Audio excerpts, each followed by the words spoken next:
قائد اعظم کیسا پاکستان چاہتے تھے؟ اس کے لیے قائد اعظم محمد علی جناح کی 11 اگست 1947 کو قانون ساز اسمبلی میں کی گئی تقریر کو جاننا ہی کافی ہے۔ یہ وہ تقریر ہے جسے 1977 تک ریڈیو پاکستان سے نشر کیا جاتا رہا، مگر بعد میں اس تقریر کا ریکارڈ ہی غائب کر دیا گیا۔ اس تقریر میں قائد اعظم نے مستقبل کی ریاست کے بارے میں اپنے تصورات کو نہایت واضح طور پر بیان کیا تھا۔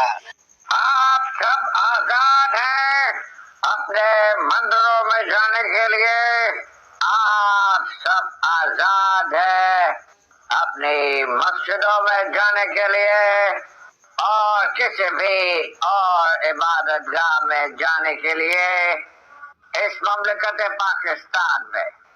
آپ کا تعلق کسی بھی مذہب، ذات یا عقیدے سے ہو، مملکت کا اس سے کوئی سروکار نہیں۔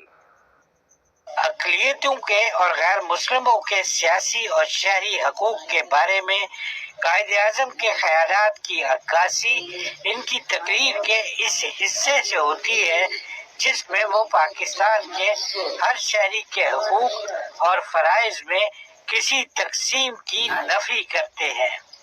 آپ دیکھیں گے کہ وقت گزرنے کے ساتھ ساتھ ہندو نہیں رہیں گے اور مسلمان نہیں رہیں گے، مذہبی معنوں میں نہیں، کیونکہ یہ ہر فرد کا ذاتی عقیدہ ہے، بلکہ سیاسی معنوں میں وہ ایک ہی ریاست کے برابر کے شہری ہوں گے۔